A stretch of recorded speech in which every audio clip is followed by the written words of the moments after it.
Baru-baru ni saya ada dapat satu mesej daripada penyimpan emas saya. Beliau kata sangat-sangat seronok bila menyimpan emas dengan Public Gold. Beliau dapat keluarkan emas 5 gram untuk anak beliau dan 5 gram lagi untuk beliau. Jadi persoalannya tuan-puan, best sangat ke simpan emas ni?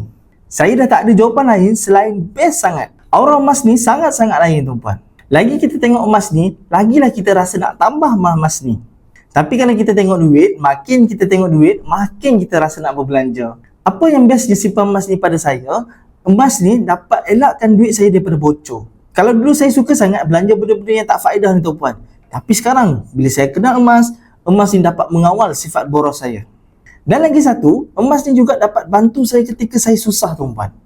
Masa senang ni lah tuan-puan, saya perlu beringat untuk tambahkan lagi gram emas supaya bila saya susah, saya tak sampai meminta-minta. Kalau tuan-puan nak rasa keseronokan menyimpan emas, tuan-puan boleh isi beg biru ni ataupun tuan-puan boleh rujuk video yang saya dah pinkan.